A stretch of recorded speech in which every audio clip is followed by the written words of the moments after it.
to another video with Raederle. Our solarium required about $10,000 in materials and 3 weeks of labor to construct. We built it 3 years ago, and it seems that this investment will have paid for itself already in the near future. Considering that you're lucky to collect 3% interest on anything right now, that's a fantastic rate of return. Figs. A mature fig tree in a warm climate produces around 25 pounds of fruit per year. In cold climates like New York, where I live, figs sell for $8 a pound. That offers the potential for each of my fig trees to be worth $200 per year in fruit. So far my fig trees are young, but in 2019 I got my first harvest. Only one of the trees produced that year, which wasn't surprising since they are both quite young. From that one tree I harvested roughly 1 fig per day for 2 months. That's 60 figs, which is about $1 per fig, so my very first year of harvesting was worth about $60. Figs are a valuable and delightful fruit, offering sweetness along with a high mineral content. Few fruits have such a positive calcium to phosphorus ratio, 2.5 times as much calcium as phosphorus. Figs are so marketable that there are now experimental high-tunnel greenhouses in Maine to grow figs as a cash crop. The term solarium. The term solarium arose around 1823. The root word sol means sun in Latin. It translates roughly to sunroom, although it has specifically been defined as a glass-enclosed porch or room. Solariums usually feature a lot of plants, but generally the room has a floor and furniture. My use of the word solarium is a little fanciful, because our solarium is actually an attached greenhouse. It doesn't have a floor, although it does have a lovely stone path which Greg and I put in. The primary difference between an attached greenhouse and a solarium is whether or not there is a floor, and whether or not the space is considered living space. I call mine a solarium because we do use ours as living space, particularly for cooking, due to my sensitivities to cooking fumes. Herbs.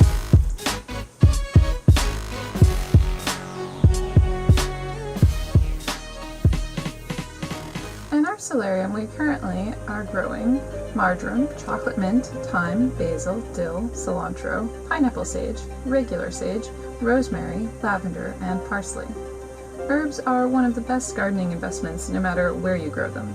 A tiny package of organic herbs from the store will cost you $2 to $5, yet a single successful plant will produce that much for you every week or more all summer long. Most herbs can be grown all winter if you choose to grow them in a solarium or a sunny window. They will grow more slowly in the winter, but a touch of fresh mint or rosemary goes a long way in sprucing up a dish. I harvest fresh herbs from our solarium each day. We fry our fish with thyme and pack our parsley into mushrooms for baking. We grow enough thyme to make juice shots from it, which is one of the most potent anti-inflammatory things you can do for your body. Out of all the food categories, herbs contain the highest ratio of nutrients to calories. When you eat herbs, you're doing the same thing as taking a supplement. You're getting 10 or less calories in a serving of herbs, but you're getting far more micronutrients than you get from several hundred calories of most other foods.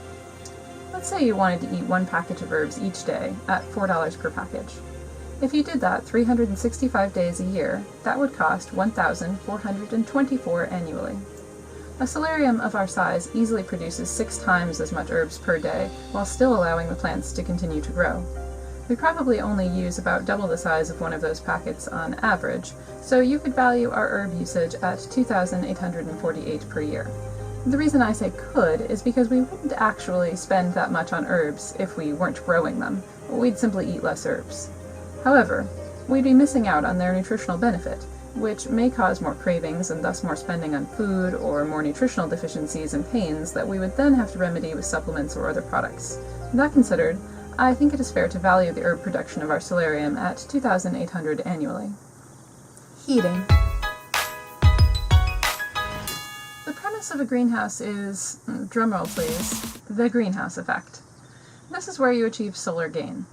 Because we live in the northern hemisphere of the planet, the sun is always somewhat to our south, meaning that windows on the south side of a building will get more sun than northern windows. By a lot. This is why many plants don't thrive in north-facing windows. This is also why rooms on the south side of a building are naturally warmer all year, particularly on sunny days. In the summer, you'll want thick curtains to keep that excess solar gain out of your living space. Our solarium, of course, is on the south side of our home. In the winter, it can achieve a difference of 40 degrees Fahrenheit with the outside temperature.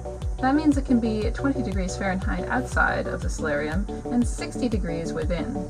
This is the radiant heat of the sun being allowed to pass through the plastic, but then becoming trapped inside by the insulating air gaps in the plastic. In the winter, there aren't enough sunny days to keep the solarium above freezing. However, the lack of cold wind blowing over the soil and the lack of snow means that the ground never freezes. This is enough to allow many southern plants to grow there year-round without dying off. The first 2 years we did without heating our solarium, and our rosemary, lavender, and sage all came back, even though these same herbs died off and did not come back when we planted them outside. However, the pineapple, sage, and stevia did die off.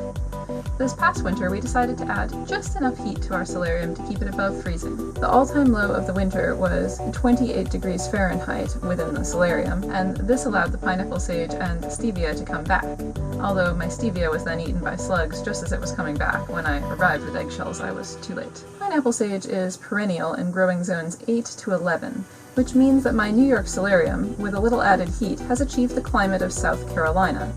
That's a difference of 750 miles. The heat source we used is renewable electricity and cost about $60. Easily offsetting this cost is the heat we gained from our solarium each spring and autumn since it was built. While outdoor temperatures of 5 degrees Fahrenheit require us to add heat to the solarium to keep it from freezing, outdoor temperatures of 50 degrees Fahrenheit with full sun allow us to open the door to the solarium to our home. The solarium will quickly rise in temperature, sometimes as fast as a degree per minute as the sun rises, bringing the solarium rapidly up to 90 degrees Fahrenheit. Since the solarium doesn't need all that heat for the health of the plants, we can use that to bring up our home from a chilly 58 degrees to a balmy 75 degrees. Each sunny day in the spring and autumn saves us the expense and hassle of making a fire to heat our home.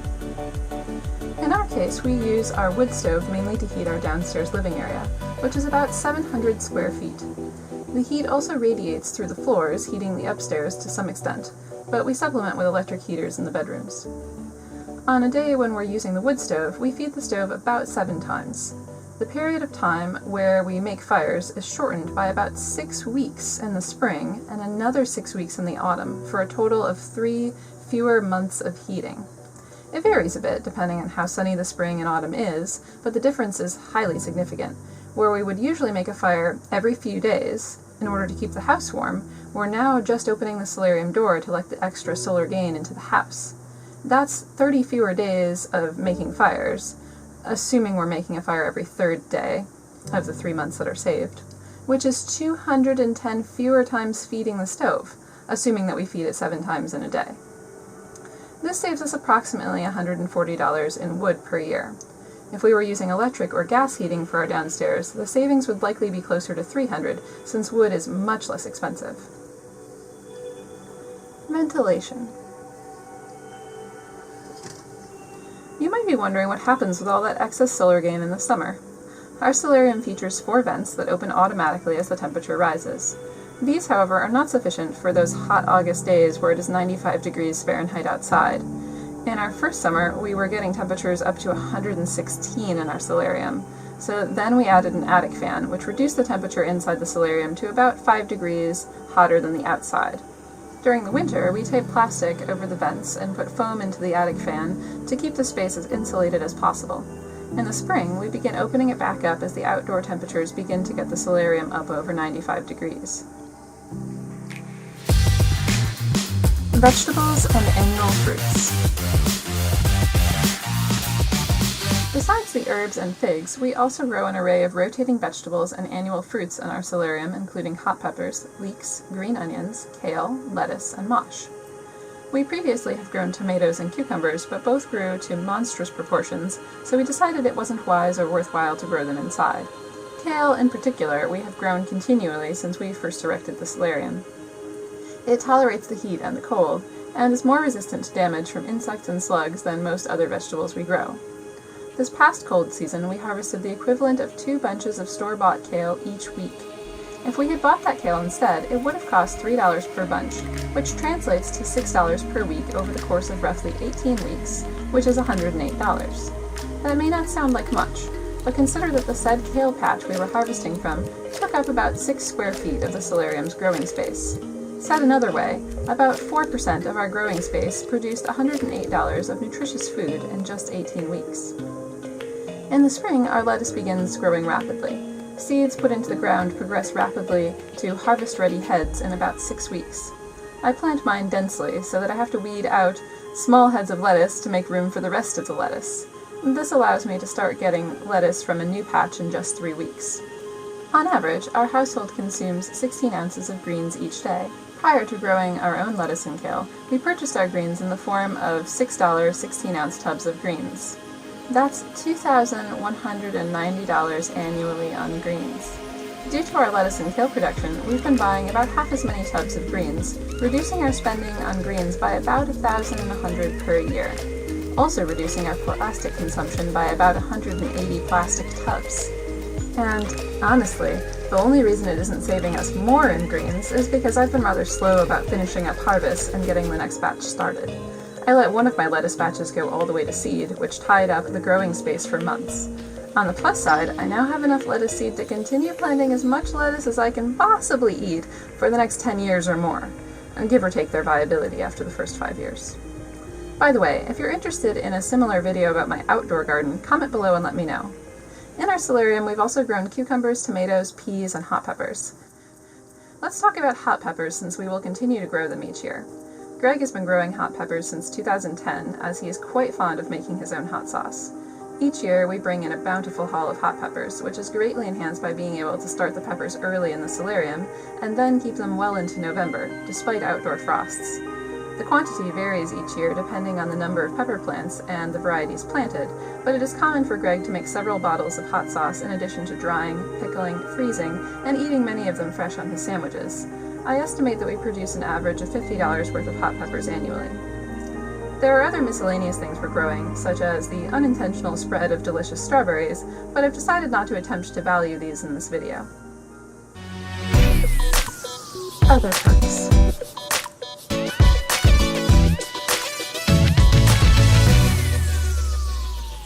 Other perks to having a solarium that don't directly translate into dollars. We often go out there to listen to the rain, to admire insects and flowers, and to warm up on a chilly yet sunny day. We have used it as a space for bathing, as well as a space for cooking. The last time my mom visited, she decided it was a lovely space to do some reading. The solarium has its own climate, which allows me to spend time gardening on days when it would otherwise be impossible to be outdoors. Because the solarium keeps out the wind and the rain, I can peacefully enjoy planting or harvesting, even in the middle of a windy thunderstorm. My solarium's climate tends to run a month ahead of the outdoor climate, meaning that things are fruiting or blooming outside in May are doing so in April within the solarium. To take advantage of this, I've planted an array of bulbs in places that would otherwise not be useful for growing food, so that I can enjoy blooms a month early. My deep purple lilies bloom in June, and my crocuses in February. Seeing those little bright flowers in February helps pull me through the gray skies, reminding me that spring really is just around the corner. Because our solarium is attached to our kitchen, I look out at my solarium as I stand at the counter preparing my daily salads and smoothies. I love this view so much. I cherish it in the winter. The window above our kitchen sink looks to the east, creating a remarkable contrast of a winter wonderland out one window and thriving green plants out the other. How much are these benefits worth? I can't really put a price tag on these, so I won't. Annual return on investment. Okay, I'll be honest and say I didn't total this prior to creating this video, so I'm actually a bit stunned. In a good way.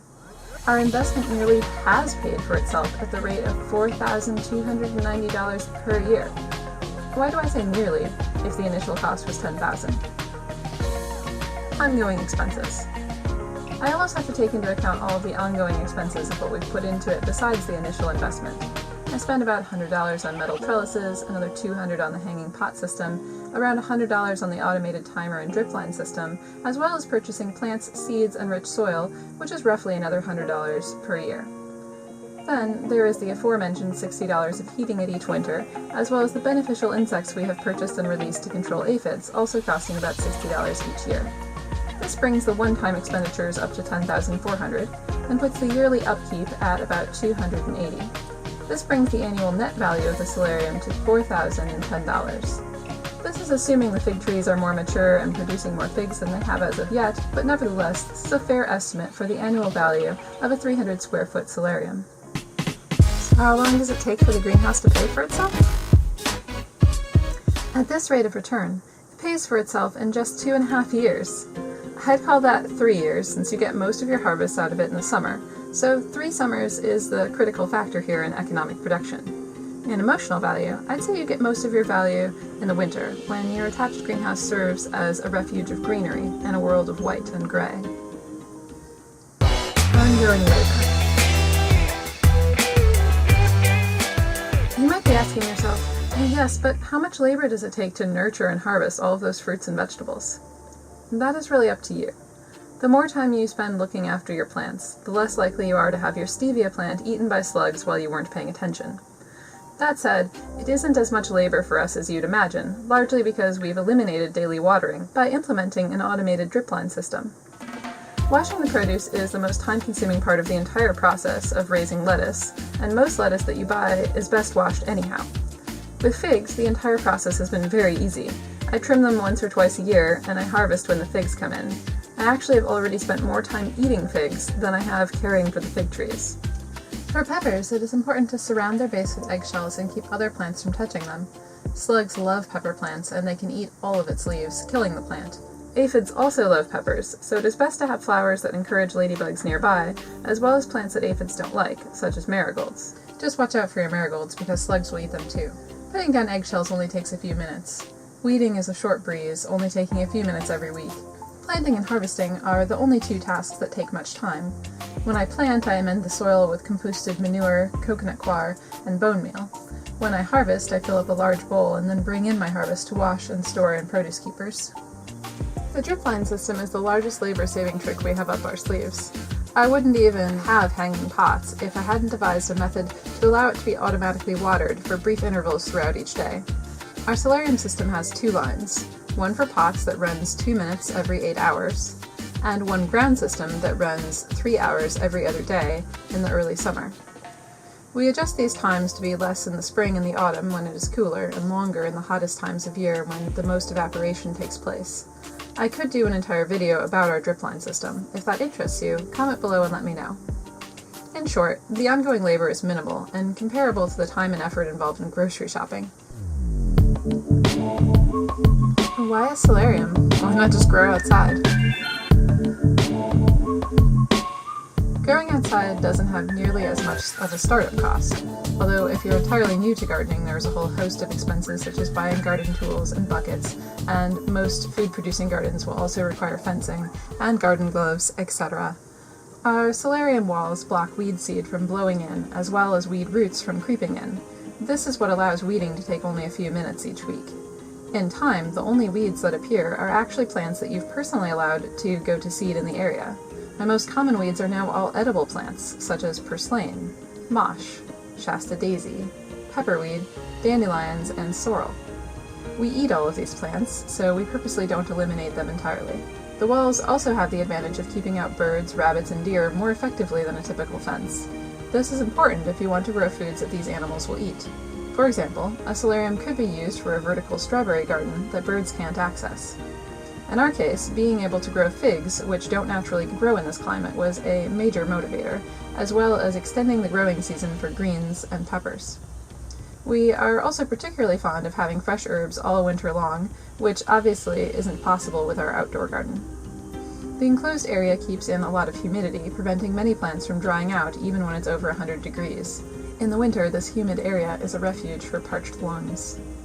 We also intend to grow more southern plants going forward, including passion fruit if we can get it to thrive. Pest control. Everything about having a solarium has been a joy to me, even things I wouldn't have expected, such as pest control. Because the environment is its own microclimate, cut off from the outside world, pests can get out of control rapidly.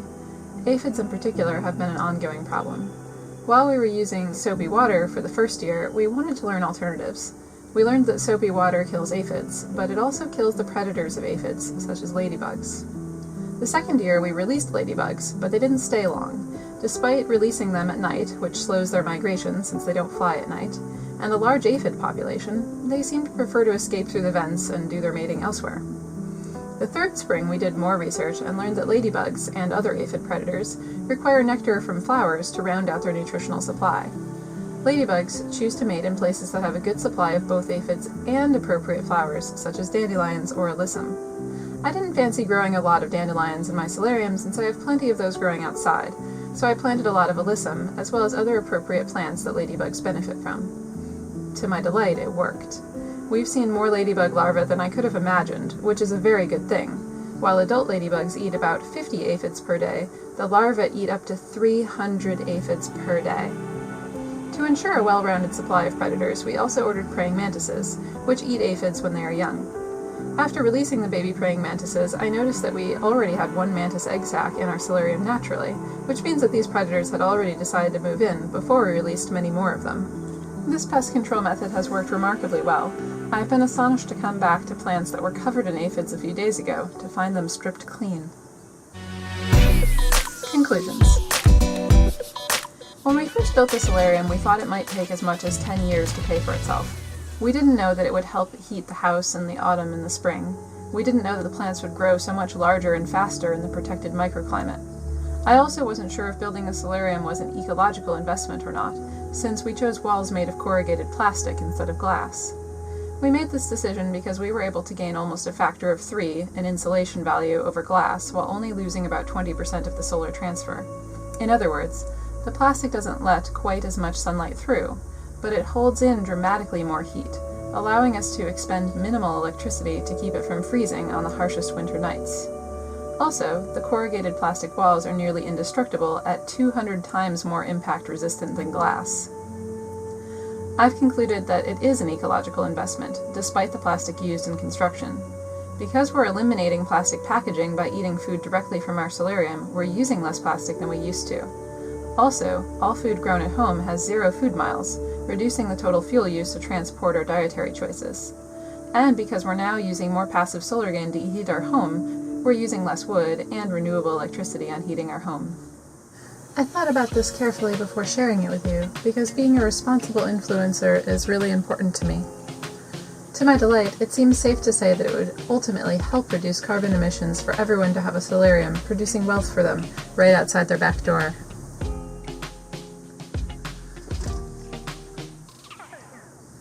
I'm always open to any questions you have, so comment below with any of your thoughts, feelings, ideas, or questions. If you enjoyed this video, please give it a thumbs up. If you're interested in future videos about my unusual life, subscribe.